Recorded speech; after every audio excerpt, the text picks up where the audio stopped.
aquí a Silvia García, é un luxo de todos os xente que está pasando estos días, non?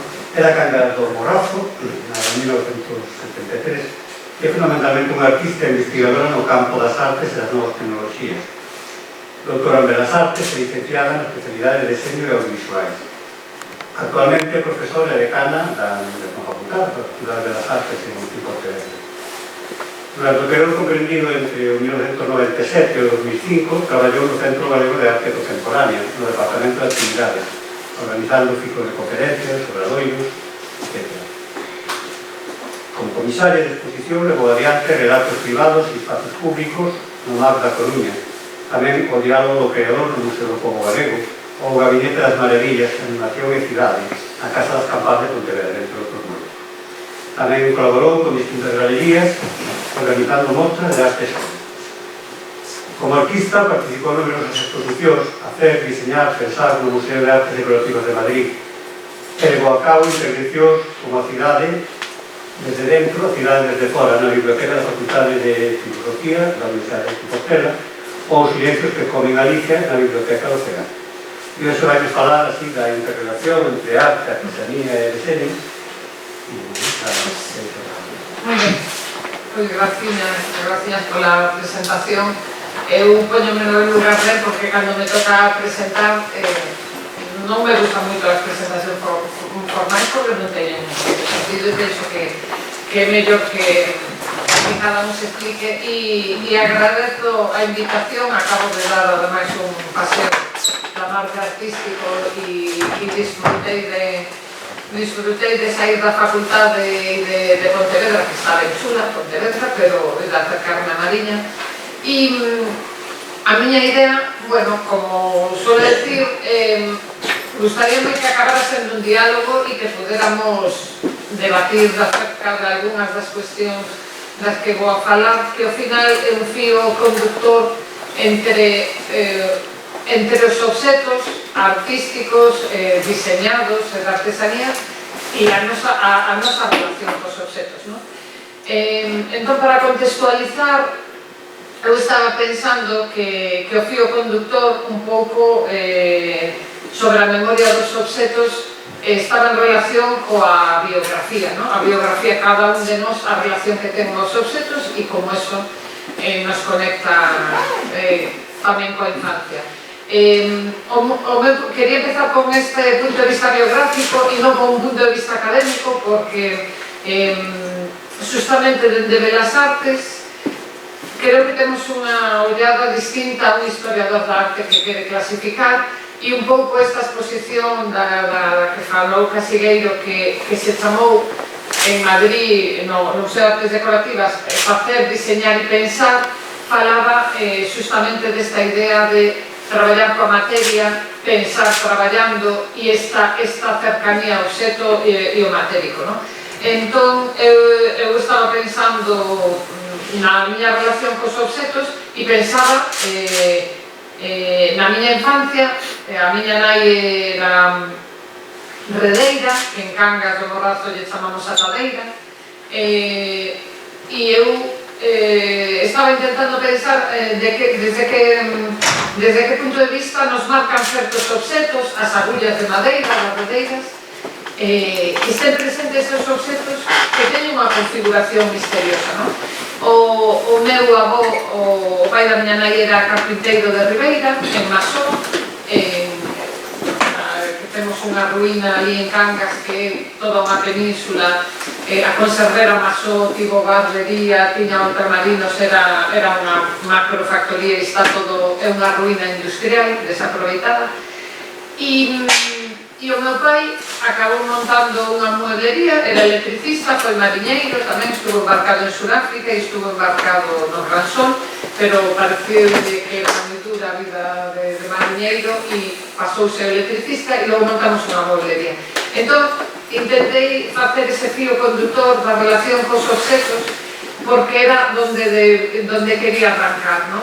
En que non ten sentido que sigamos empeñándonos en distinguir, en facer fronteiras entre a arte, o diseño e a artesanía. Non ten ningún sentido porque xa non tivo sentido na época dos gabinetes das maravillas, cando a arte non estaba separada de outros obxectos feitos pola man do home, no século XVI ou XVII, nin tivo sentido xa na Bauhaus, que tamén intentaron integrar as distintas formas de facer e non só as artes plásticas, sino os títeres e demais artes ligadas á escenografía e teatro. E con esa vinculación aos obxetos, que decía, parece moi importante porque asistimos a unha desmaterialización forzada a esa idea de que todo pode estar na nube. E onte oía nunha tertulia da radio unha muller que escribiu un libro que era Pon orden en tu vida, e ela estaba aconsellando desfacerse dos libros, ¿no? E entón eu iba conducindo, escoitando toda escandalizada, porque ao propio feito físico de consultar un libro, eu recoñezo que teño un problema de acumulación na casa, ¿no? Pero eu pensaba que o feito de que poda ser unha estantería e sacar un libro é moi distinto a que haxa un disco de ordenador, unha nube, donde haxa uns documentos que cambiarán de formato e deixarán de ser accesible, ¿no? Entón estaba bastante escandalizada co feito desa necesaria que nos venden desmaterialización, como todo vai estar na nube, e eu coñezo xente que pasou por esa etapa dese afán de acumular, baixarse películas, baixarse música, baixarse todos os libros que non van a ler, e eu quería facer unha defensa do contacto físico cos obxetos, ¿no? Porque tamén, polo que a mí me atañe na educación, na Facultade de Belas Artes cada vez temos unhas boas instalacións, pero cada vez máis os estudantes traballan co ordenador e veñen á facultade a imprimir, e cada vez máis todos vemos como nun restaurante unha familia con o móvil para que o neno coma, ¿no? O neno a nena. Tamén escoitei moitos argumentos, escoitei a un pai nun bar decir que había aplicacións bárbaras para nenos de 3 anos no iPad, ¿no? Entonces eu iba como nólogo interior pensando que as pantallas son moi cómodas e ademais non manchan como a plastilina, ¿no? Con eso non tes a casa, non tes o desastre que pode ser determinados materiais na roupa dos nenos. E entón creo que é necesario reivindicar un coñecemento que veña da manipulación e do achegamento aos obxetos, ¿no? E quería empezar con as imágenes de unhas pezas de cerámica xaponesa que debaixo está escrito dous conceptos que para os xaponeses que me parece que son acaídos, porque a nosa relación cos obxetos domésticos, por exemplo, é moi distinto a relación que manteñen os xaponeses. O primeiro concepto, o kintsugi, é a técnica de unir a cerámica escachón, rota, con polvo de ouro. Entonces, para os japoneses, unha cerámica reparada pode ter máis valor que a cerámica original, ¿no? E é un concepto que choca co noso mundo de usar e tirar. E que realmente eu creo que todos nos damos conta que pasado unha época donde o plástico do Tupperware era práctico e enchía as cociñas, de repente hai como un momento en que queremos recuperar o peso da cerámica e queremos ter un obxeto que sea significativo, aínda que o plástico sexa moi práctico e moi barato, ¿no? E outro concepto que me parece que é de utilidade é o concepto de wabi-sabi, que ven a ser a beleza da imperfección. A beleza da imperfección que fai singular a un tipo de artesanía e que o separa do acabado industrial perfecto, ¿no?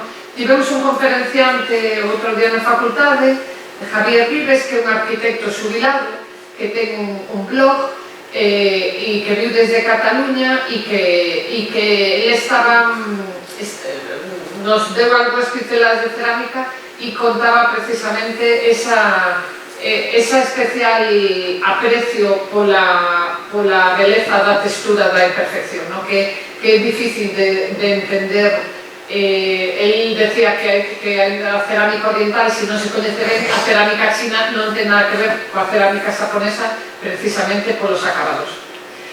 E tiña aquí unha cita que é deste autor, deste ceramista, que ten dous libros moi interesantes. O primeiro que lle lín é ese que aparece na esquerda, que é La liebre con ojos de ámbar. O segundo é este Petrusen, que é El oro blanco, historia dunha obsesión, que é un percorrido, unha investigación cultural sobre a obsesión da porcelana, ¿no? Que tendo as argadelos cerca. É moi interesante porque se foi a China, viaxou a Alemania, viaxou polo mundo, é ceramista, pero é escritor tamén, e agora mesmo ganou como, está moi de moda. Eu creo que ten unha especial sensibilidade e entón escribe sobre a obsesión coa porcelana que tiveron distintos emperadores e distintos mandatarios europeos, e é un libro moi ameno. Pero este primeiro, do que saquei a cita, ten relación co que vos decía, coa relación que temos nos obxetos que comezan na infancia. El escribiu a historia de unha colección de pequenos obxetos que formou parte da súa familia xudea na Segunda Guerra Mundial. Estes obxetos son netsukes japoneses, son pequenas figuriñas como dun tamaño de 2 ou 3 centímetros que formaban parte dunha especie de cinto para pechar como unha faltriqueira, ¿no? Pero acabaron sendo obxetos de colección. Entón, na Segunda Guerra Mundial, da casa da súa familia solo se salvou esa colección porque unha das criadas agardou na roupa, colleu da vitrina e empezou a agardar. Entón, o libro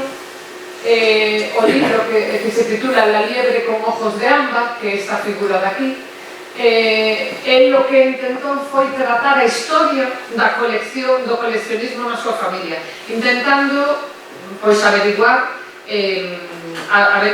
averiguar a nosa relación coa colección dun xeito íntimo, porque a él non lle interesa, digamos, como acaban as coleccións nos museos, sino lle interesa por que certos obxetos se pasan de xeración a xeración. E acerca desta idea de coleccionar, eu creo que é útil que tamén nos planteemos que na vinculación nos obxetos hai unha primeira fascinación antropolóxica, ¿no? Que cando un neno vai por a praia, pode que un adulto lle diga vamos a recoller punchas, pero tamén pode que as nenas e as nenas decidan coller determinados obxetos pola súa configuración, porque lle resultan atractivos, e sean os adultos os que a veces empezamos a clasificar. Si un neno colle un cachiño de vidrio verde, dille, non, pero ese non o collas, é un cacho de vidrio. Pero aos nenos lle interesa igual, porque ten unha cor e unha textura e contrasta na praia, non?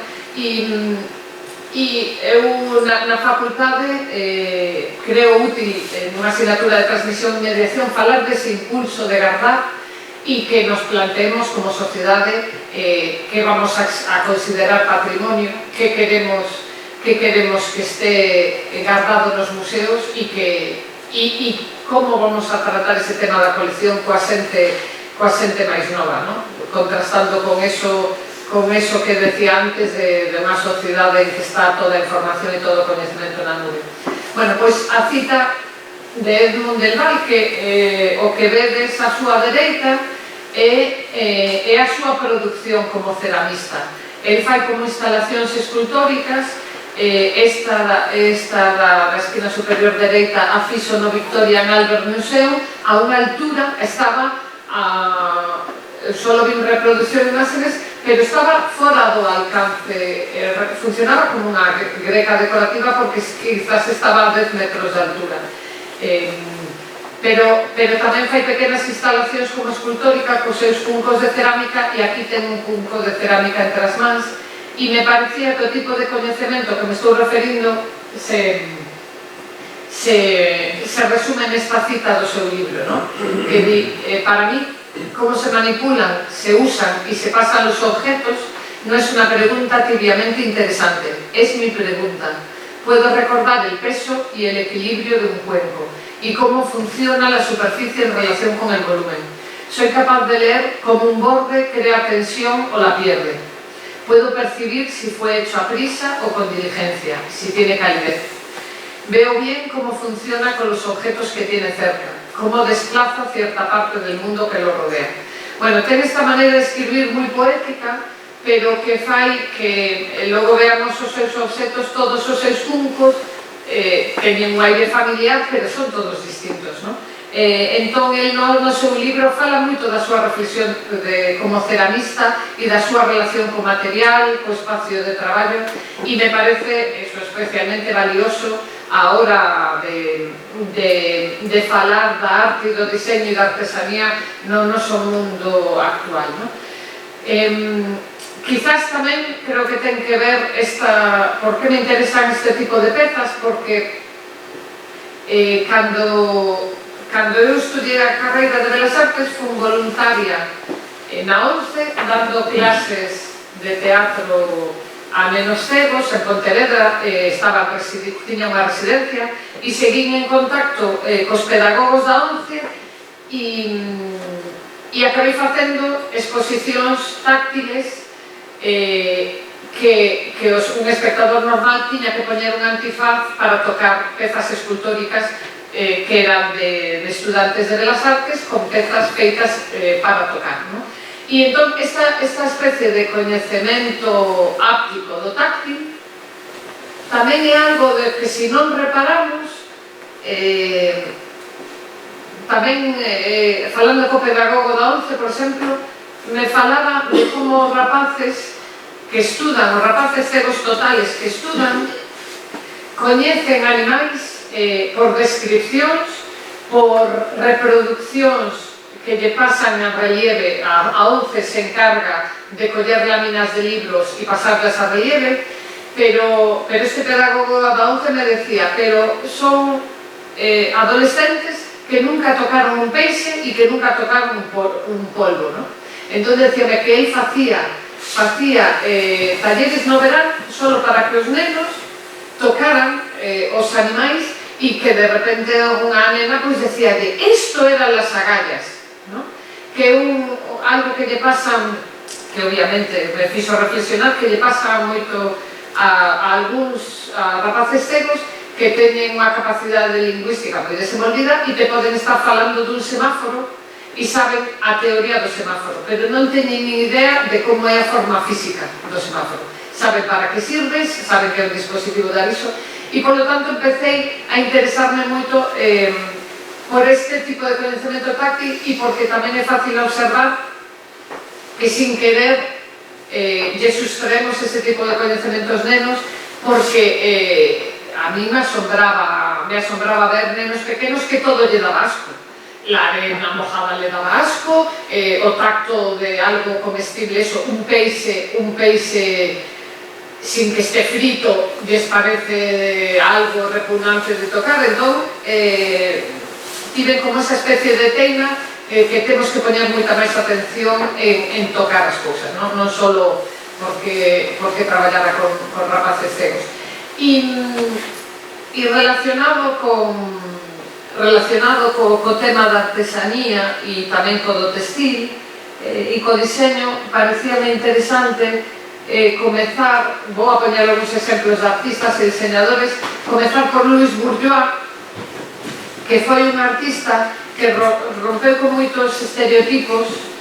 En principio, logo aquí se ve alguna das imaxes, foi un artista moi lonseva, que casi chegou aos 100 anos, e que foi un artista que se deu a coñecer xa de maior. Naceu en Francia, pero casou con un historiador da arte estadounidense e emigrou para Estados Unidos. E é un artista que utilizou as súas propias roupas que ela vestía para facer pezas de arte, non? Claro, hai algunhas teorías que din que a separación entre artesanía e arte tamén ten que ver co desprecio do que facían as mulleres. É dicir, que se as mulleres cosían e bordaban, eso era artesanía, e o mármol, que era un arte noble, facían esculturas os homens, non? Entón, na revisión histórica que se está facendo na actualidade, tamén por eso se di que non ten sentido separar se o soporte pictórico é pintura a óleo sobre lenzo ou é traballos textiles, como veremos máis adiante algún caso. E estes son os libros, son os libros de artista que fixo Luis Bourgeois coas telas, non? E ela levouse aos seus vestidos e os seus camisóns e a súa roupa que usaba de adolescente, levou todo a Nova York e traballou con eso hasta moi tarde. Logo se fixeron edicións especiais dos seus libros, se reproduciron, non eran só as telas originais, e tiña unha maneira de usar o textil moi particular porque era pouco amanerado e pouco decorativo.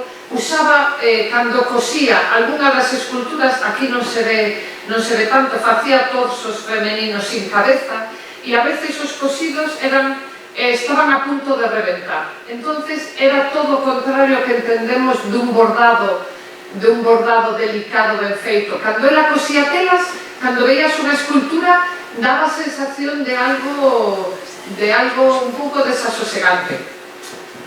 E tamén porque a temática, esta peza, por exemplo, que puxen, enfadouse moito cando un crítico dixo, facendo unha lectura simplista, que era a natural identificación da muller coa casa.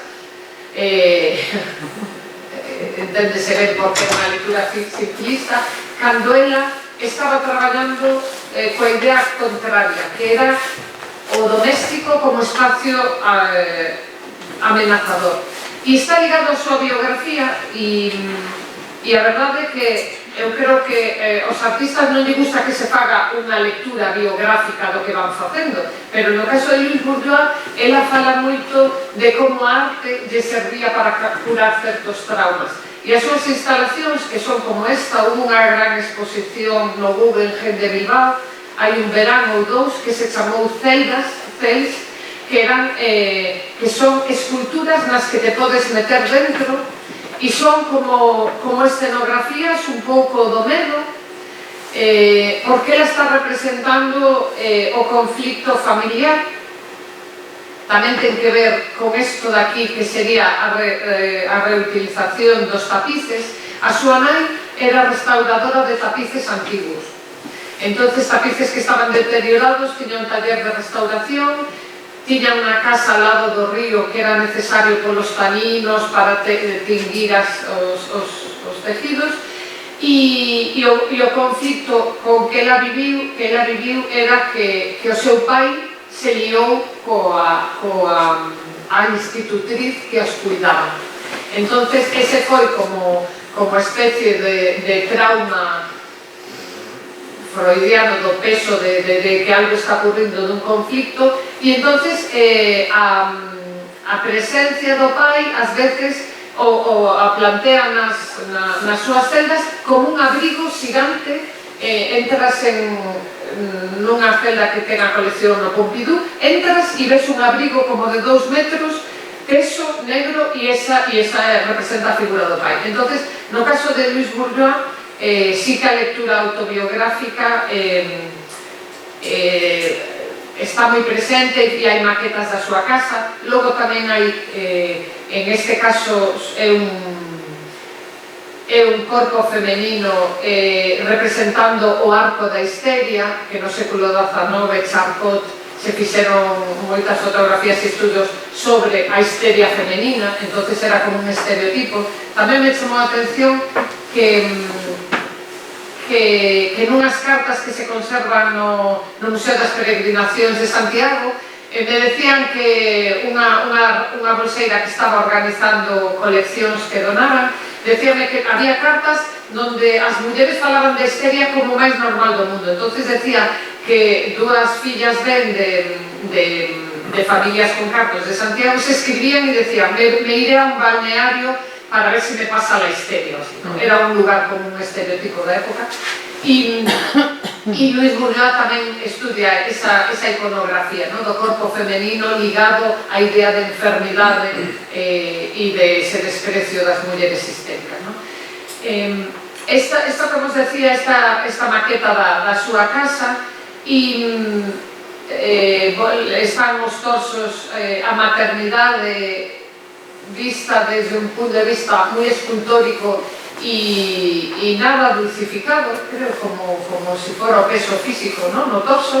E logo tamén ten estas esculturas no exterior do Museo Guggenheim Bilbao. Hai unha araña e que é unha iconografía tamén bastante interesante, estas arañas, porque elas les chama mamá, porque a súa nai tejía, digamos, restauraba os telares, e entón fai esa similitude coa araña que teje e que protege as crías. Entonces, nestas celdas aparecen tamén restos de tapices antigos que forman parte desas instalacións.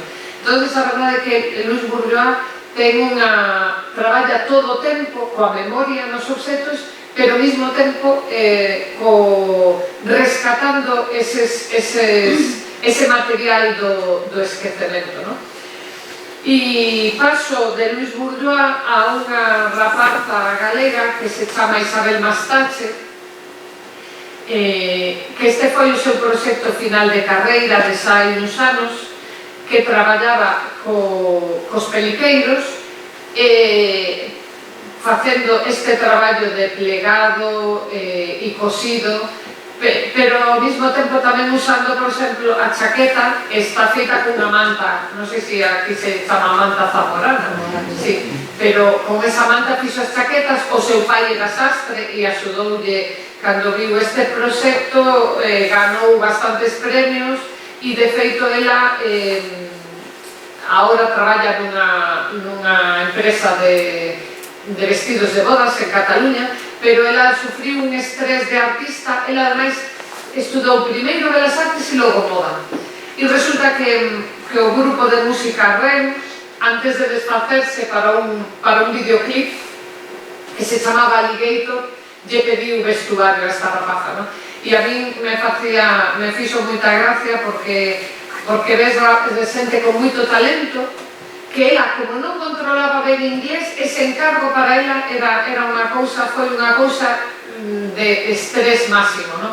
Entonces eu estaba intentando decir na facultade que necesitamos que nazan desta xeración de rapaces xestores que axuden a xestionar o talento, porque se veía que neste caso esta rapaza lle xurdira unha oportunidade impresionante de que o seu vestuario fora usado nun videoclip musical, e a outra rapaza tamén, a Eva Soto, tamén Lady Gaga lle pedira vestuario para outro videoclip, pero non teñen a capacidade para poñerse en marcha e xestionar esas peticións, ¿no? Entonces é así unha visión así ambivalente, que me dá un pouco de lástima que xurdan oportunidades e que a súa reacción sempre agobiarse. Claro, ao final alguén na familia lles axudará, pero pasou fatal, porque hasta para unha das exposicións a furgoneta de Seúl tuvo un accidente e chegou un día desesperado dicindo que a súa roupa quedara tirada na fronteira con Francia e que non sabía como iba a resolver. Bueno, este outro é o traballo de un grupo de rapaces que se chama Forma Vesta, que agora está exposto nunha galería, creo que na Galería Vilaseco, en Coruña, e dous deles, Vicente Blanco e Salvador Cidrás, foron artistas coñecidos a finais dos 90. Salvador Cidrás expuso no Reina Sofía nunha exposición individual comisariada por Miguel Fernández, e tiveron a súa trayectoria artística, e agora están justamente explorando os límites entre a artesanía e arte. E estes, por exemplo, son tapices no que os bastidores son tridimensionais. En vez de estar pegados á parede, se separan da parede e intentan traballar cos bastidores tridimensionais. E estas pezas que fixeron en cerámica, eles falan de solucións arquitectónicas ligadas ao feísmo, a Galicia, ou esas solucións non se mira tanto de lonxe, pero en algunhas pezas con unha foto máis de cerca sí que se reconoce esa idea de imitar a Uralita, as chapas, etc. Ainda que resulten formas moi abstractas. E me parecía que é un tipo de traballo iso que non temos por que clasificar en artesanía ou en deseño en arte.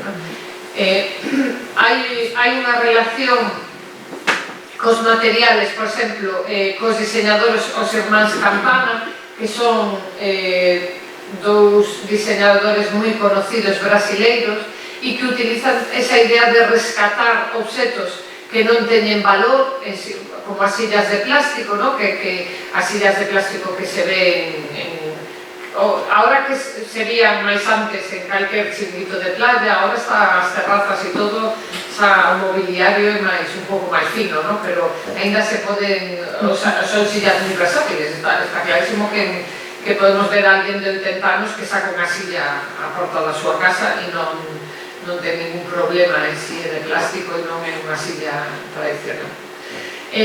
Relacionado cos irmáns Campana, con esta maneira de traballar, de facer diseño artesano, hai unha rapaza, Idoia Cuesta, que creo que é de origen catalán, pero que leva moitos anos vivindo no rural, eu penso que na zona, na provincia de Lugo, e que se dedica a dar talleres por todo Galicia e artesanía, penso que tuvo o Premio Nacional de Artesanía, e que tamén traballa artesanía con uns formatos moi pouco usuales, por exemplo, estas pezas están máis ligadas tamén ao tipo de artesanía xaponesa, pola irregularidade e polas texturas, pola falta de xeometría, e estas pezas son pezas que fixo en colaboración coa diseñadora Sara Coleman para un desfile. Ela fixo esas pezas que son moi interesantes e parecen esculturas,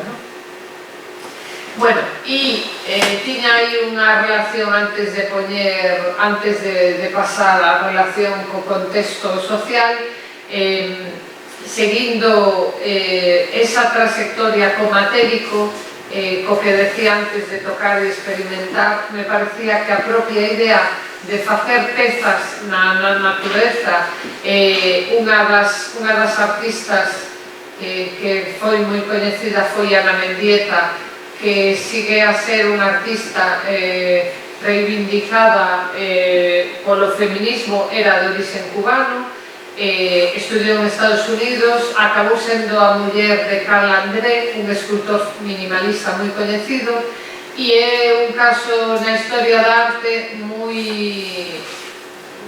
peliagudo, porque morreu, non se sabe se atiraron ou saltou por unha ventana dun edificio. Entón o marido, Carl André, foi imputado e logo o declararon inocente, pero hai a sospeita de que nunca se pudo demostrar realmente se fora ele ou non. Entón é un caso de artista muller que se viu eclipsado polo Carl André, foi un artista moi coñecido dentro do animalismo, ela tamén é coñecida, pero bueno, que además tuvo ese tremendo final. Relacionado con matérico tamén me parecía interesante o caso de Anish Kapoor, que é un caso singular, que é un artista inglés pero de origen indio, e é un artista que traballa coa materia literalmente. Tamén ten un tipo de pezas de escultura urbana que son, unha é como un riñón, que non sei se está en Chicago, é como un riñón metálico onde a xente se fai moitas fotos porque reflexa toda a cidade, pero no seu caso as súas pezas conmoven pola presencia da materia, non? E tamén por como xoga co infinito, porque as súas pezas, había unha, cando eu traballaba no CEGAC, había unha da Fundación Arcos que era unha peza relativamente pequena, como de alto 1,60 m, pero se estaba ben iluminada non eras capaz de ver o fondo. E el xoga con ese tipo de pezas que cando a iluminaban mal veías o fondo, pero se están ben iluminadas se parece un efecto máxico, porque estás nunha peza, a xente dá volta e di, pero se isto non ten fondo, pero pon o pigmento en suspensión, entonces fai un xogo coa luz, absorbe a luz e non eres capaz, e é como un xogo perceptivo que estás un rato que non te crees o que ven os ollos, dis, pero que é rarísimo, eu lle veo aparte, veo que isto non ten profundidade, e é como unha experiencia espiritual do infinito. Agora mismo tamén Amiscapur é polémico porque hai unha empresa que conseguiu facer o pigmento que é o negro máis negro de todos os negros, e el o comprou para uso artístico. Entonces o mundo da arte lle afeou o feito de que un artista merque, porque realmente foi a empresa que desenvolveu ese pigmento negro, e el ten exclusividade de usar ese negro para uso artístico, ¿no? Entonces a verdade é que no mundo da arte e a relación cos cartos pues pasan estas cousas extrañísimas. Eu estas instalacións de arriba nunca as vin en directo, pero no CEGAC, cando eu traballaba no CEGAC, tuvo unha cúpula enorme, vermella, que facía ese efecto que se montou, que se fixo esprofeso e logo fixo outra para bajar o Argaleri, e me pareceu unha maneira de traballar que conseguía transmitir no espectador, no visitante, unha sensación puramente sensitiva que non a vas a ter con outras obras de arte, e tamén son as pezas moi singulares, é unha sensación que non sei a que se pode semellar, non? Esta peza da esquina superior e inferior dereita era unha instalación que non sei se foi na Serpentine Gallery en Londres ou así, que te metías dentro e era como estar no ventre dunha balea, non? Pero con ese efecto lumínico moi de corte. Entonces, eu pensaba que este tipo de experiencias tamén son valiosas para que as teñamos en conta a hora da formación e da educación, non? Bueno, vou a ir para atrás con este fío do que non é arte, dos límites das fronteiras da arte.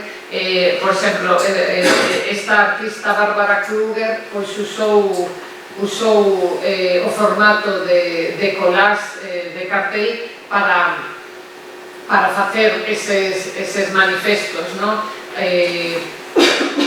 Para usar esas frases de denuncia, que tamén veremos que tamén o fan a guerrilla gay, que neste caso o teu corpo é un campo de batalla, e que as guerrillas gay, por exemplo, fixeron toda unha serie de denuncias na que analizaron a presencia das mulleres artistas, cando fixeron ela, que esta obra supoño que debe ter 30 anos, din menos do 5% das artistas na sección de arte moderno son mulleres, pero 85% dos desnudos son femeninos. Entonces a súa pregunta é: teñen que estar as mulleres desnudas para entrar nos museos, non?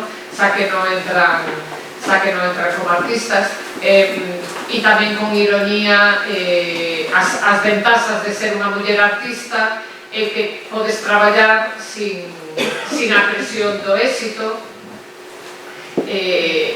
Bueno, toda esta ironía que desafortunadamente sigue sendo algo que tamén vemos na Facultade de Belas Artes, que moitas as mulleres son maioría como estudantes, pero logo a hora de ter éxito profesional pois siguen tendo máis éxito en número os homes, non? E eu é algo que intento analizar coas alumnas de cuarto cando acaban a carreira, tamén polo meu papel de decana, porque hai algo na educación tamén que nos fai, creo que unha das razóns é que nos fai malentender a ambición profesional. É dicir, que cando lle pregunto aos estudantes de cuarto que queredes facer? Pois a maneira de expresarse de algúns rapaces me din, pois a mí me gusta mucho tal, hacer esculturas, pois voy a intentar estudiar un máster e tal. E ás veces as rapazas, ou por contraste, non todas, pero unha gran maioría, cando lle pregunto e que queres facer cando acabes a carreira? Pois contestarse, bueno, pues si sale algo, tal, no sé qué. E eu lle digo, pero mulleriñas, non podemos ir polo mundo con esa idea de que hai que ser humildes e tal. Si ti queres ser ilustradora, loita polo que, porque o teu traballo se difunde e se dá a coñecer. Entonces é como si na nosa educación percibíamos esa idea de que hai que chegar sendo humildes, sin querer competir, probablemente haxa razóns hormonais, non digo que non, por exemplo, coa competitividade, non?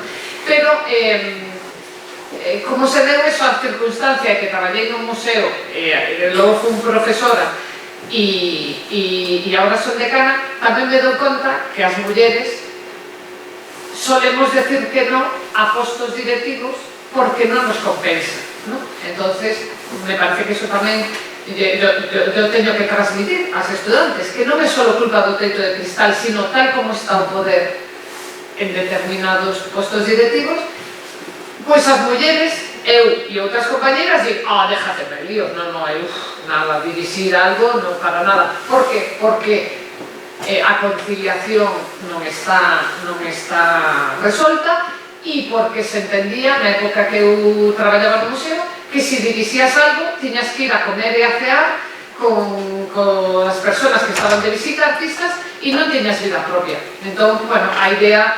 coas mulleres novas, pois é dicir, temos que loitar pola nosa trayectoria e pensar que querer ser boas profesionais é lícito e é algo positivo. Non pode ser que se entenda que os homes querer ser bons profesionais é algo positivo e as mulleres deben conformarse con si sale algo, non?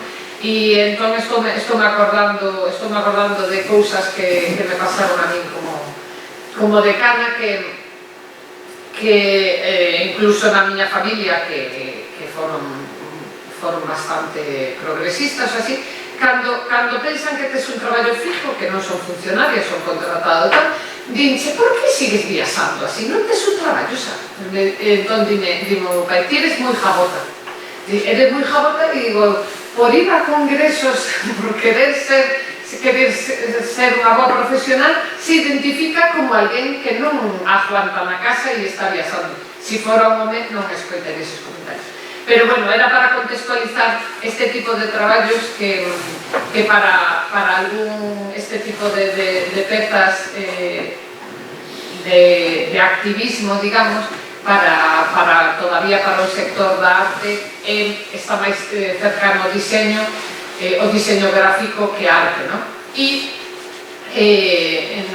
por exemplo, na recuperación no traballo con iconografías da historia da arte, esta muller Cara Walker tamén me parece interesante porque ela o que fai é coller a iconografía de certos contos estadounidenses donde se trasluce donde se ve a representación da muller negra como era criada de lo que el viento se llevó, co pano na cabeza, nudado na cabeza, que bueno, eu xa estaba pensando que agora alguén de 18 anos, se non veu certas películas de Hollywood, probablemente non teña presente a mesma iconografía das mulleres negras co pañuelo anotado na cabeza, pero é unha maneira de traballar. Estas son instalacións en paredes gigantescas de 3 metros de alto e poden ter 11 ou 12 metros de ancho, en que producen unha impresión decorativa se a ves de lonxe, pero cando te achegas empezas a analizar a violencia contida das imágenes, en algúns casos porque hai como un rapto ou unha violación, etc., pero está escondida a reivindicación detrás do ornamento. E no achegamento o contexto social tamén me parecía útil traer o caso de un artista que é Antonio Muntadas, co que eu empecé a colaborar sendo estudiante, e é un artista que ten unha maneira de traballar como un sociólogo, é dicir, que el analiza o contexto. Para el a obra de arte ten sentido en distintos lugares. Non ten sentido que collas unha obra de arte e a leves de unha sala, de unha galería a outro museo noutro país, sino que os seus proxectos son a longo plazo e son sites específicos, o sea, pensados para un lugar específico, ¿no? Agora mesmo ten unha exposición no CEGAC e fixo unha peza sobre Finisterre que se chama Desaparecer.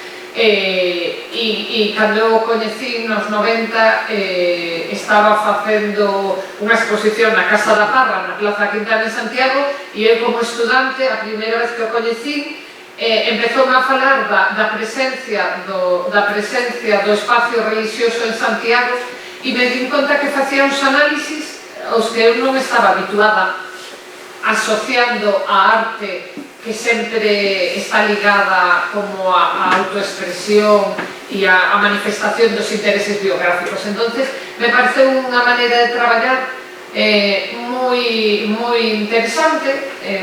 El ten de formación enxeñeiro e traballa recollendo imágenes aos medios de comunicación e logo facendo estes dispositivos, por exemplo, que son pegatinas, donde aparece unha mesa de reunións do comité de decisión que toma as decisións no Museo MACA, por exemplo. Traballa analizando as institucións do poder, non só as institucións de arte, sino a importancia da traducción, por exemplo, e agora mesmo estuvo facendo un traballo sobre protocolos orientales con China, Corea e Xapón. No caso, por exemplo, da obra da imaxe que está na esquina superior dereita, foi unha obra que surdiu dun caso de censura que tivo. Reboar resumir o que está ali, porque non ten sentido todo eso así distinto, que a ella encargou Televisión Española para o programa Metrópolis, encargaron que fixera unha peza. E cando se puxo a investigar como estaban os arquivos da Televisión Española, atopou con que había material tirado por todos lados, como nos pasa con calquer arquivo, porque, quero dicir, se xa os museos non lle interesan a parte do poder público, que ahora mismo en Vigo o alcalde de Vigo decidiu que o Museo Marco non ten que ter director, porque xa organizan eles a programación, os arquivos interesan muitísimo menos que os museos. O sea, que realmente creo que tamén temos que darnos conta que hai moito patrimonio invisibilizado. Claro que se nos caen ruínas arquitectónicas, pero que os arquivos é algo que non hai que lle preste atención. Están aí almacenados, sabemos, todos somos conscientes que hai arquivos que da igual que apodrezan nun sótano cheo de humedade, porque os museos todavía dan algo de vergonza pechalos ou que estén abandonados e só abra un conserxe no verán. Penso que foi, non sei se foi hai uns meses que fomos por Ortigueira e me chamou a atención todos os centros de interpretación que estaban pechados por falta de cartos, non sei como están agora, pero a cantidade de museos pequenos en vilas que se abren con cartos europeos o que sea e logo pechan e parece que non lle importa a ninguén porque obviamente a sociedade está preocupada polas camas de hospital, xa digo que o caso dos arquivos me parece que é tremendo que a falta de interés, non? E o que el lle pasou é que de repente lle dixo Televisión Española que xa non iban a pasar, xa non lle interesaba o traballo, non? Entonces el decía que con esa frustración tiña que facer algo. Entonces o que fixo foi un arquivo mundial da censura no 94, no 95, cando ainda internet non estaba en ningún lado, e el o arquivo que a xente iba subindo casos de censura ao redor do mundo, tivo bolseiros traballando porque ele daba clases en Estados Unidos no MIT e dá clases en Venecia, e entón tiña bolseiros metendo casos de censura e un dos seus problemas curiosos co do arte electrónico é que o museo lle compraba peza física pero non se aseguraban de que o arquivo mundial da censura pudera ser consultado, non? Entón ele decíame, claro, coas obras de arte electrónico, eso pasa algo moi curioso, que o museo o mellor compra o cacharro, pero ele quería poñer por contrato que esa página web estivera accesible.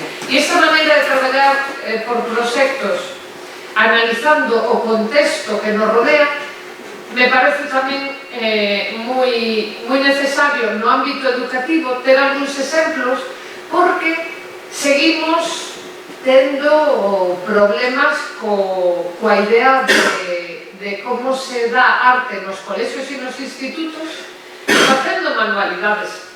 O sea, eu lle sigo preguntando a todos os rapaces que chegan á facultade si fixeron puntillismo, si fixeron cousas con pinzas da roupa, con lentellas pegadas, así. Está claro que a psicomotricidade fina en infantil ou ao principio de primaria ten un sentido, pero por falta, obviamente tamén de especialistas, non, en primaria, estáse falando de arte como se fora unha manualidade sempre para colgar en casa para que os pais queden contentísimos. Se siguen dando láminas para colorear a rapaces que xa teñen 9 ou 10 anos, non? Entonces, pasan cousas moi graves coa formación artística e eu non creo que desde o arte contemporáneo vayamos a mudar nada, pero sí que nos pode dar algunhas ferramentas. Tamén me pasa eso cando falamos de arquitectura, que tamén lle digo a xente que fala de las artes. Alguna vez no instituto traballaches sobre o urbanismo que te rodea? Ou os rapaces do ensanche de Santiago saben por que se chama o ensanche en Santiago? Estamos tan obsesionados con as probas de PISA, as ABAUs, selectividade, o temario, que é increíble a pouca presencia que hai do análisis do noso contexto, do noso entorno, con rapaces que parece que ven a chapar e ven a chapar. Eu teño ahora un fillo de 17 anos que vai a Sabao e outro día truxen a casa un libro de Ferrín, Pólvora e Magnolias, con Pólvora e Magnolias, e ele me dixo que non lle iba a botar ni un vistazo porque tiña os apuntes do que había que chapar. Digo, entón, o libro original non se interesa, o que hai que chapar xa o texto nos teus apuntes, non? E hasta ese punto, quero dicir, hasta ese punto, as artes que nos debían servir para estar conectados con o noso coa nosa contorna nos desligan dela por esa especie de recurso fácil e que a mí me desanima eso que os mestres e a xente que chega todavía a educación non faga ese esforzo, se conforme con decir no, es que los padres lo que quieren es que se lleve el cuadro así bien hecho para colgarlo, la lámina coloreada, todos a copiar un Van Gogh ou así, ¿no? Entón, simplemente me parece que no caso de montadas esa idea de traballar con proxectos, analizar a realidade e poder non frustrarte, pensar no proceso, non pensar en que tens que ter un obxeto ahora mesmo. Os rapaces nun instituto ahora mesmo poden co móvil facer entrevistas, teñen unha facilidade técnica, digamos, que se pode utilizar desde a arte contemporánea. Outro día no instituto onde vive en Brión, a rapaces de primeiro da ESO lle estaban facendo colorear mandalas que sabedes que son eses patróns, e lle quitaban un 0,1 se se salían do mandala. Iso a rapaces de primeiro da ESO. Por iso vos digo que paso o meu día escandalizada así de como obviamente hai xente esforzadísima e estupenda e que fai cousas, pero claro, o triste que é unha excepción, depende que che toque. Bueno, o mismo, bueno, creo que para rematar, ¿no? esto que decía do contexto social, montadas, o que fai é colocar esta frase en pegatinas, en publicidade na vía pública, justamente para o que é tan obvio que somos consumidores de imágenes, que cada vez é máis fácil que se consuma, que seamos consumidores pasivos de imágenes, ¿no? Entón, outra das cousas que me escandalizou, que xa foi hai anos, escoitei falar no Día dos Museos, que é o 18 de maio, alguén que dirixía un museo en Lugo e dixo pola radio é que o que nós temos no museo non é atractivo para os rapaces porque son pezas de arqueoloxía e vamos a facer un museo interactivo, que eso sí que vai a ser atractivo, ¿no? A mí iso pareceme gravísimo tamén polo problema educativo que ademais creo que acabaron facendo, ¿no? Pero como a miña experiencia como educadora de museos, eu sigo tamén falando de las artes, hai un malentendido con que os rapaces ahora van a aprender todo tocando botóns. Falaba con rapaces, se ti vas ao Museo de Ciencias, uns nenos de 7 anos van correndo a apretar un botón, pero obviamente se non hai un mediador non leen sistema nervioso, apretas o botón e por apretar o botón non aprendes nada. Entonces, cal é o problema? Que temos que buscar maneiras de que nos aporte algo, contemplar os obxetos, manipulalos. Tamén creo que coa cantidade de cachos de tégulas romanas que deben estar guardados en museos provinciais no Soto, se podrían facer maletas pedagóxicas que foran polos centros escolares e os rapaces puderan ver o obxeto original que singularmente non ten un valor, claro, pero é unha peza que con guantes se podría tocar. Os rapaces cegos lle siguen dicindo por defecto nos museos que non se pode tocar por problemas de conservación e é simplemente unha comodidade. Hai pezas de granito que obviamente non sofren nada e en Italia danche uns guantes moi finos e podes tocar porque non lle desas a grasa dos dedos, non? Entón, bueno, me parece que esa idea de que temos que buscar unha maneira de recuperar o valor da contemplación dos obxetos en contraposición para equilibrar ese posicionamento pasivo no que consumimos diante dunha pantalla, que non é unha cuestión de optar por unha cousa ou outra, non? E eu, estudando na licenciatura especialidade de diseño audiovisuais, a miña especialidade é audiovisuais e non renego das pantallas, pero sí me parece que chegamos a un punto de pouco contacto co matérico e nos perdemos unha vía de aprendizaxe esencial, na nosa formación como individuos e no contacto coa nosa contorna. E creo que aquí o vou deixar e así, si nos dá tempo a que podamos dialogar un pouco, ainda que este aquí máis alta, e así que o vosso turno. A ver se alguén está aquí.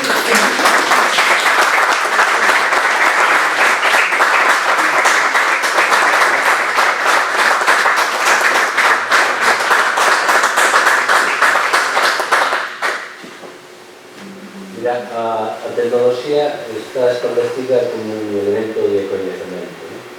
E además de alto rango, por así decirlo, ¿no?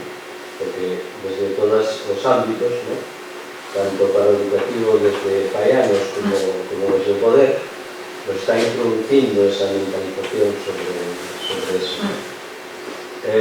A parte manual queda restringida para un comercio, desenvolvemento turístico, etc., que pode ser artesanía, que se termino negativo. Canto de culpa temos desde a perspectiva de educación esa incitación á tecnoloxía que viviu no resto? Para mí un malentendido ven de pensar que o aparato cho dá todo, porque quero dicir, o que é verdade é que se non se invirte en facer materiais, eu participei en algún proxecto coa universidade para facer materiais educativos para fomentar o coñecemento da Unión Europea e parece que calquer material con que sea nunha pantalla vale.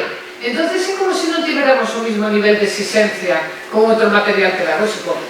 E eu estou convencida que cos videoxogos se pode facer material educativo moi interesante, pero como a simplificación de como interactivo se aprende, eso non é unha estupidez. Entonces quero dicir, eu de feito eso, eu participei en proxectos de NetArt a finales dos 90, facíamos arte para web, pero eso fracasou, foi unha vía fracasada porque os artistas non viron como comercializar eso.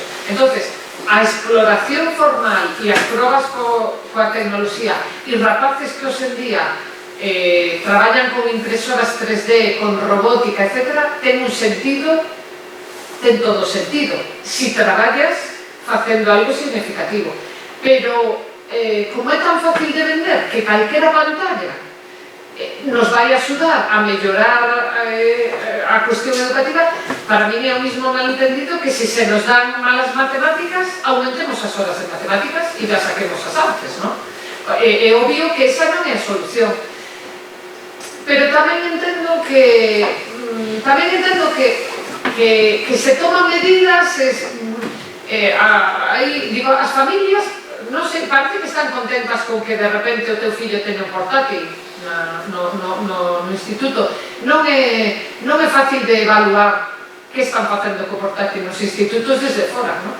E eu coñezo casos de profesores super esforzados que están traballando con robótica, con rapaces, profes de plástica que traballan cos profes de tecnoloxía e se coordinan e fan proxectos estupendos, pero tamén me parece que hai moito papanatismo, porque cada vez é o consumo pasivo máis grave. E hoxe que estuve en Burela mirando o mar ali mentras a xente facía a ruta ao colesterol, pasaban con un carrito e a nena levaba unha pantallaza atada ao carrito e claro, digo, bueno, pois cantas horas de audiovisuais e dibuixos animados recibe alguén de 2 anos e medio se todos os seus paseos fora de casa leva unha pantalla, se come a merenda de onda?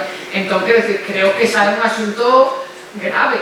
Eu non digo que lle vayan a quedar secuelas, pero de cando eu era pequena nos decían que as horas de televisión nos iban a tontar e eu fui unha gran lectora e vía televisión e todo, non? Pero me parece que eso, que como é tan fácil vendernos novos aparatos e entón co interactivo hai moito papanatismo, xa digo, neste caso concreto o Museo Interactivo de Lugo, que foron a responsable dos museos que decía iso, pareceume gravísimo, porque escoitarle un político é máis habitual. Decir, vamos a facer o centro de interpretación interactivo e o non sei que interactivo e logo non hai para pagar a bombilla do cañón. Bueno, pero sí creo que hai algo aí que temos que reflexionar.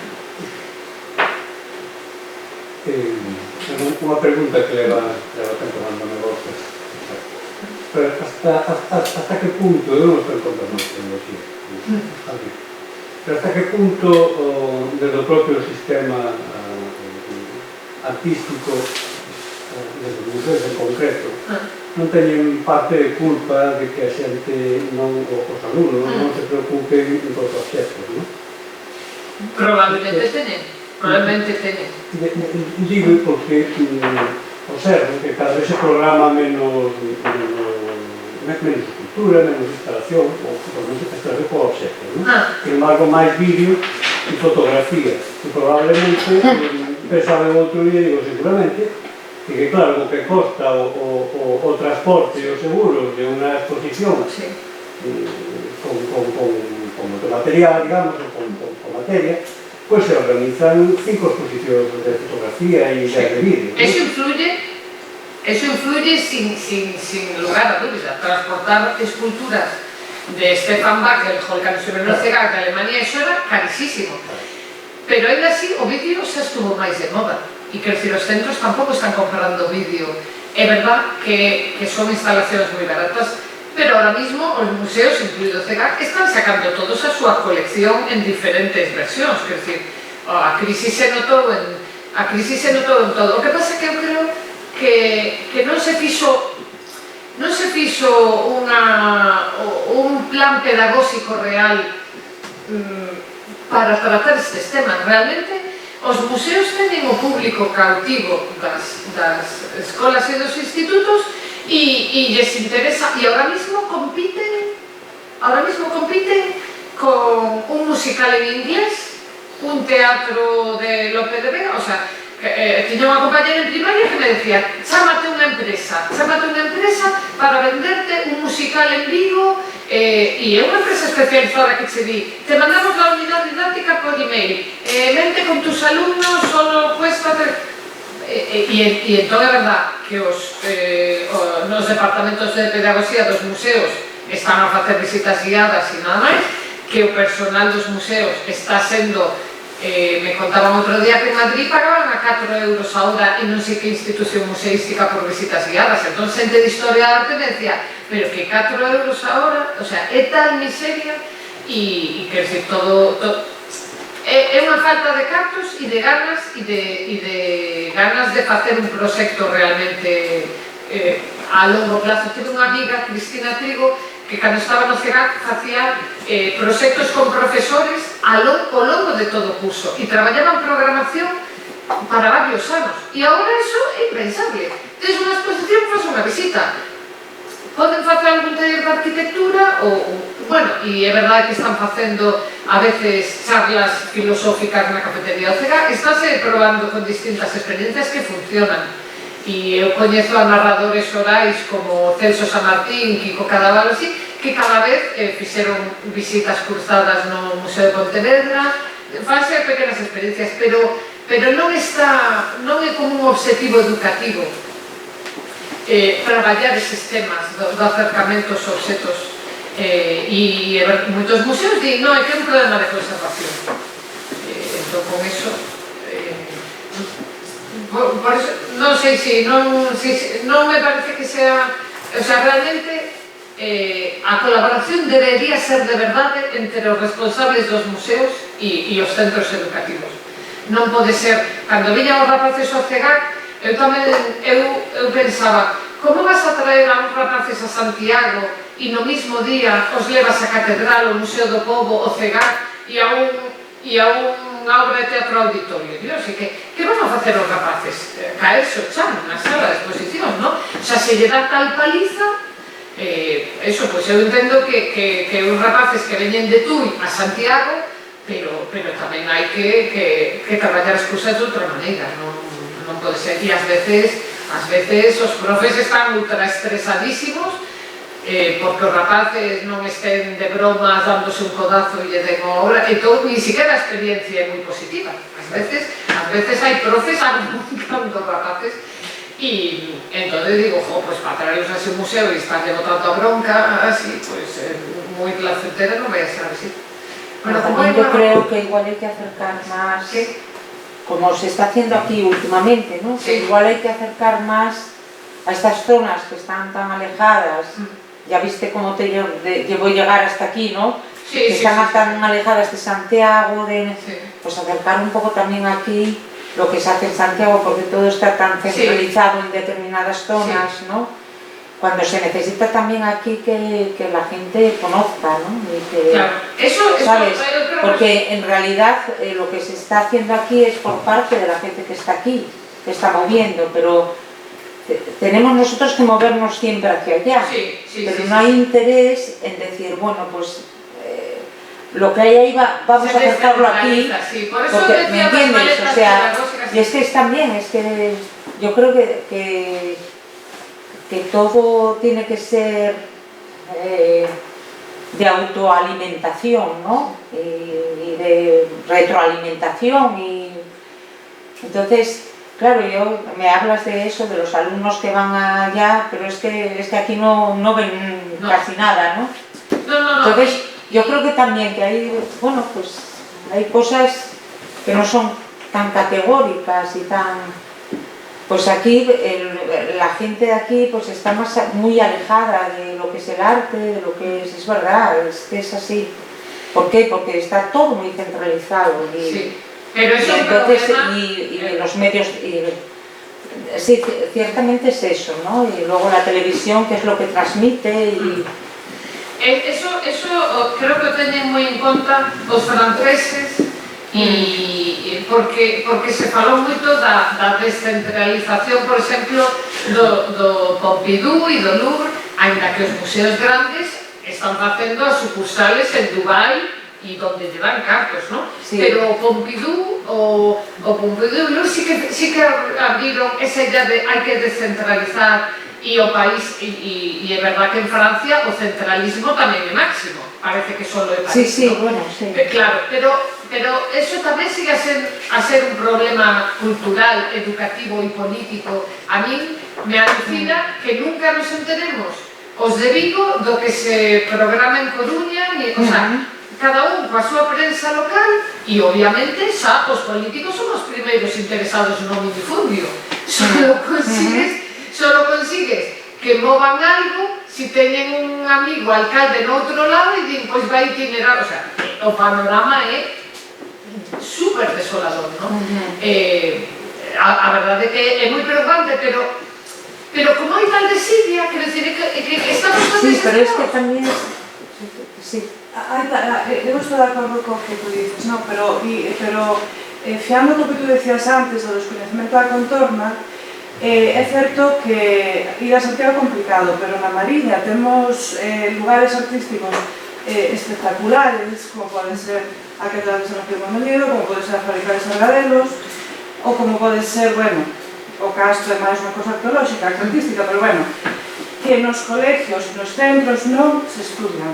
É dicir, os rapaces poden pasar por toda a primaria e por toda a secundaria sin oír falar ni visitar nunca a Catedral de San Martín. Por exemplo, aquí o Zoz está a 4 km do instituto, e sin estudiar a arte. Entón, a mí eso pareceme algo absolutamente, o sea, cando tú dices que te escanalizas sobre cosas que non podo comprender de unha maneira.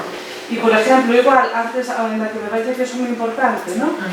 Pero que igual hai que empezar por conocer a arte que temos ao lado. Próxima, sí.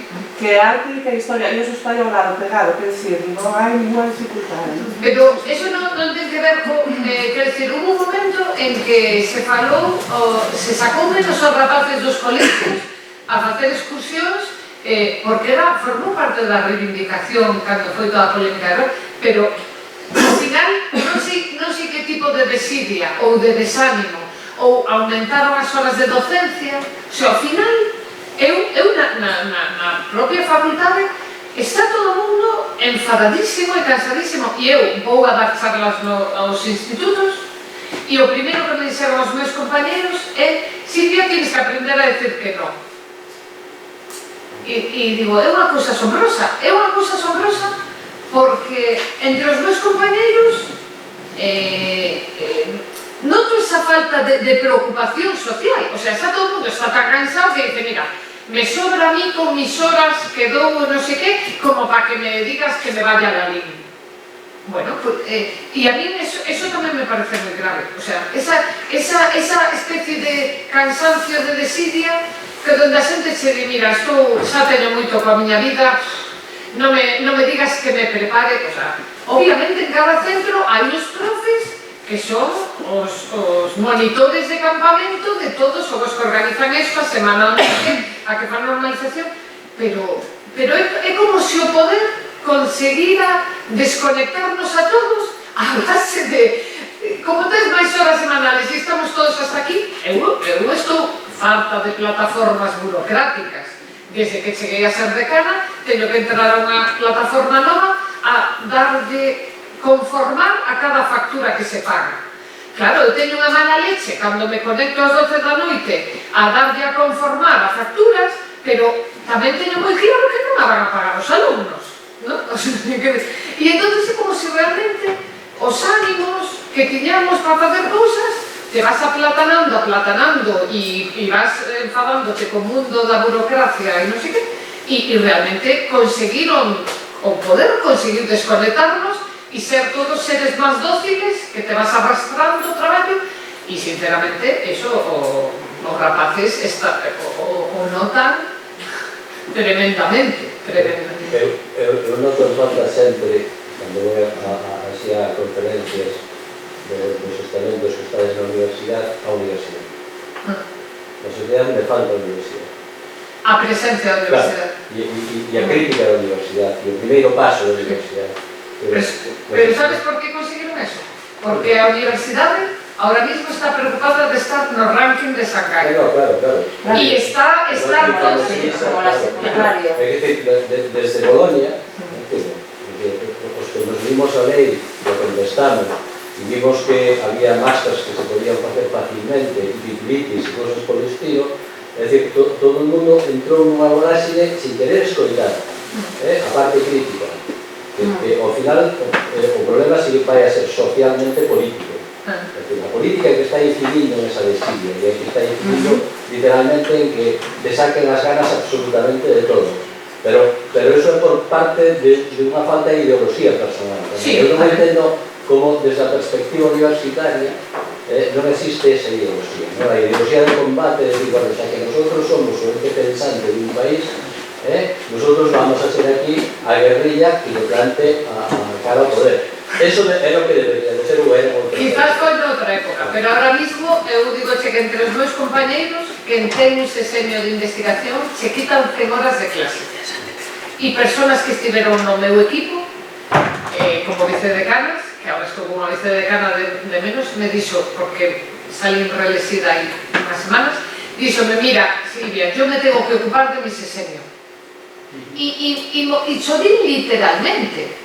E tamén outra xente me di, Silvia, tú te tenías que ocupar de tu sesenio, porque a competencia polos méritos nos valoran para o sesenio o impacto internacional do que investigas e o impacto social do que investigas non lle importa a ninguén porque non salen nos rankings de Shanghai e se instalou tal competitividade que unha xente non xo di, pero ves preocupado por eso, pero outra xente xa se di abertamente, porque que te quiten 100 horas anuais de clase son muitísimas. Entón, por eso digo, o poder conseguiu o seu objetivo que é desactivarnos como masa crítica.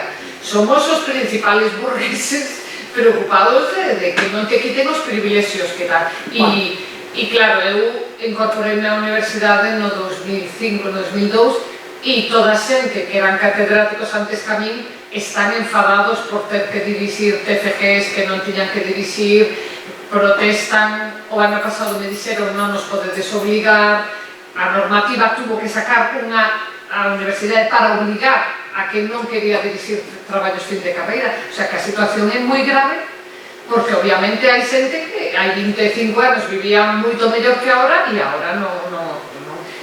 Para mí é o mismo caso que un médico que di que non encende un ordenador. E o argumento é, cando eu me formei e me fixen médico non tiña que encender un ordenador. Bueno, pois o nivel o nivel é moi perigoso precisamente porque te teñen preocupado pola túa roda de autobombo de impacto de investigación e non o impacto social da docencia. Non hai maneira de medirlo, non hai maneira de medir a un bo profesional docente. O sea, todos sabemos, se lle fan quizás os alumnos e os alumnos tamén están desencantados con cousa popular. Non sei se hai unha rapaza aí que podía dar a súa visión da educación. Hombre, para alguén non que ven, supoño que se da timidez, pero que estaría ben que non faláramos, que falaras ti como estudante, non? Bueno, no mundo da arte tamén pasa algo así. Hai demasiada categorización e demasiado mirar para un rico, certas situacións que teñen un desenvolvemento personal y, como decía antes aquí, nas periferias, por decirlo de alguna maneira, as cousas son moi crudas. Todos os estudantes, cando acaban, cando lle preguntan que quere facer, todos queren migrar.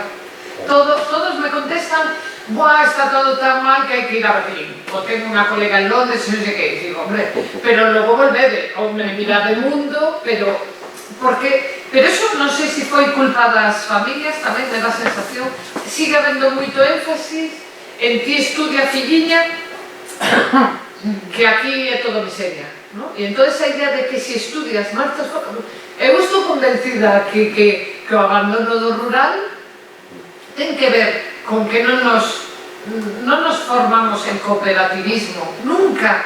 O sea, os rapaces van a oír falar de taller de emprendedores autónomos, pero cooperativismo, e eu miro nos rapaces na universidade en cuarto de carreira, eles mesmos non queren traballar en grupo. Primeiro, porque traballaron en grupo, ás veces repartíndose cachos de tú buscas tal artista e yo tal artista, e fulanito non fixo nada e a unha da mañan tiven que comerme, non? Entón, eu lle digo a alguns compañeros, para o traballo cooperativo tens que ir a cursos, non te vas a inventar os traballos en grupo sin saber técnicas, non? Pero os rapaces, hubo xente en cuarto de carreira que na asignatura de transmisión e mediación que traballamos sobre museos, intentan negociar que prefiren un examen ou algo individual que non traballar en equipo. E logo eu lles digo, pero se no mundo profesional todos traballamos en equipo e saíron grupos desa asignatura que logo foron rapazas que montaron un taller de serigrafía, un taller de talleres pedagóxicos para nenos. Eu digo, traballar en equipo, vas a descubrir que outro rapaz sabe maquetar fenomenal, que fulanita redacta fenomenal e que podes facer cousas juntas. Pero como toda a trayectoria educativa nos vai a tú e tu media, tú non dejes que te convierte compañero, tú, o individualismo e tal, e as familias seguimos transmitindo esa idea, aquí está todo fatal, ti estudio para ascender e desconectarte da túa contorna. Bueno, espero non resultar así moi... No, pero, a ver, a nivel general ahora en la educación se va hacia eso, ¿no? hacia contenidos, competitividad y es así, ¿no? A ver cómo podemos luchar contra esos mecanismos, ¿no? Cómo podemos hacer contra esos mecanismos que están ya como ventosas dentro de todo, ¿no? Es verdad, porque sí, pero en vez de un trabajo colaborativo los alumnos prefieren que les des un temario y que lo empollen, o que des los temas, venga, toca tema 1, toca tema 2, toca tema 3, claro, ¿no? Pero porque y es ya, pues eso, la rueda, pues yo creo que pues de la política, porque la política está metida en la educación, nos dejan opinar, es todo lo mismo. Y trasladado al arte es parecido, cuando quieres transmitir a tus alumnos algo de esencia artística, estoy hablando, ¿no? Es imposible, están cerrados, ¿no? Pero eso nos lo tenemos que plantear todos los que estamos aquí, ¿no? que es lo que, si de verdad importa el arte, si de verdad, no sé, son planteamientos muy complicados, ¿no? Claro. Y creo que educar en el arte es muy complicado, y educar en eso, tal y como está la sociedad ahora, también es muy complicado, y cómo está la política, y cómo... Es que es muy complicado. Porque o fin ao final para eles, eu vexo, por exemplo, no segundo debate, no meu segundo debate, a finalidade é aval. Eu, por exemplo, tengo unha experiencia moi fermosa neste curso, pois cambiaron o libro de lectura obligatorio e tivemos que ler o Romancero Gitano, non?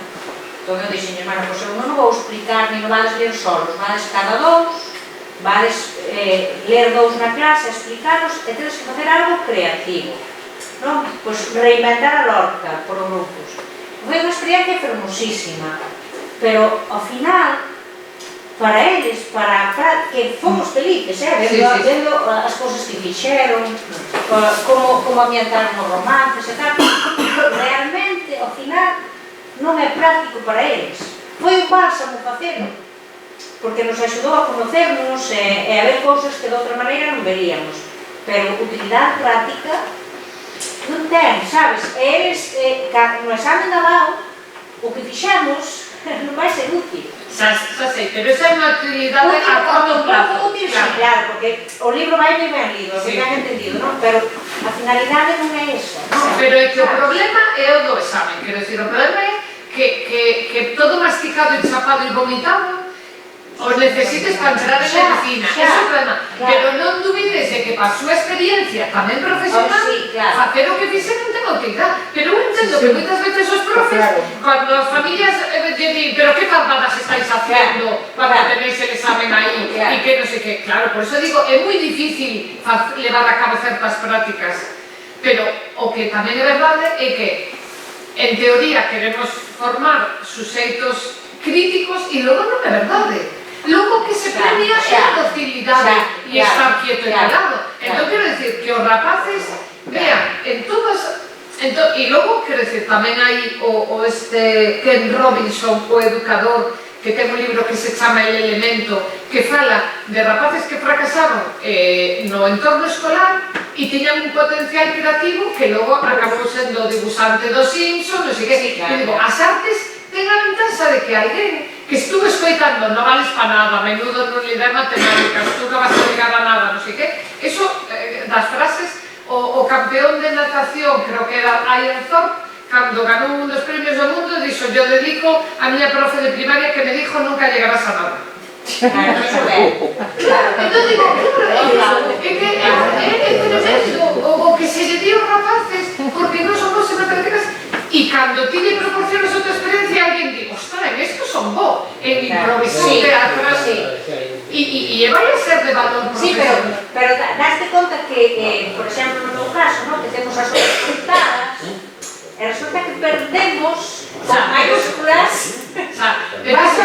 Eu creo que se debe ser honesto e dicirle aos rapaces, tedes aí unha proba de chapar, pero para a vida non vai a ser solo o 9,2. Uns ingenieros de Cataluña que me deron un curso de traballo cooperativo me dixeron que revolucionaran a carreira de ingeniería traballando por proxectos e que os de cuarto curso tutorizábamos de primeiro e me dixeron que lle costou convencer a todo o profesorado, pero me dixo este profe de ingeniería, as empresas como Repsol me decían que non querían a xente de matrícula porque non sabían traballar en equipo.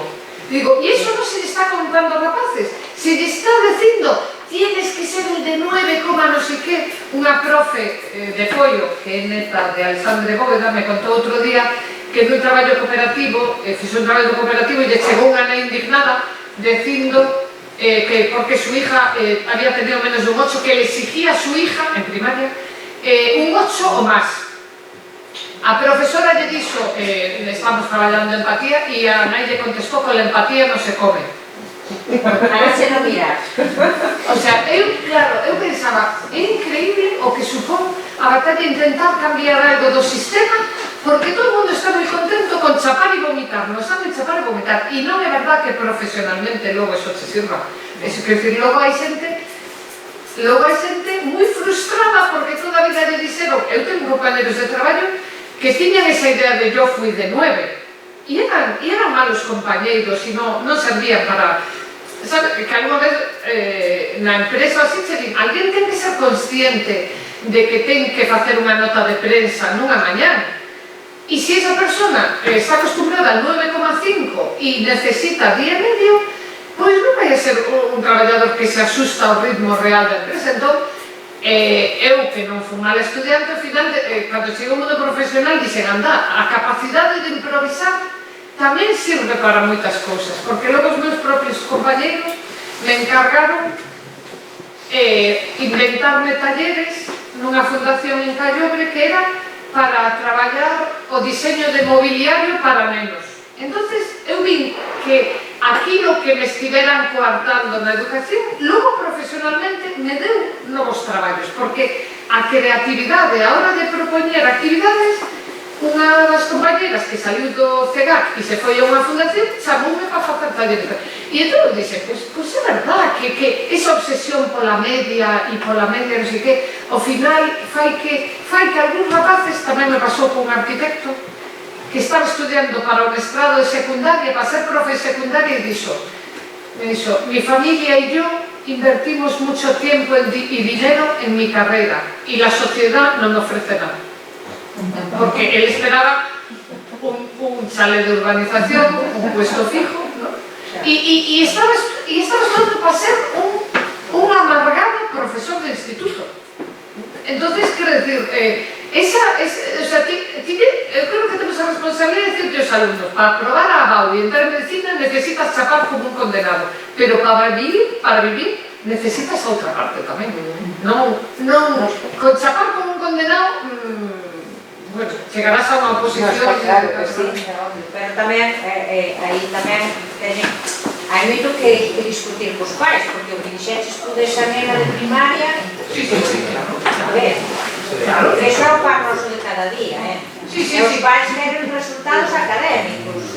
No, só saber, por eso digo que é difícil cambiar cosas. Bueno, ás 10 da noite.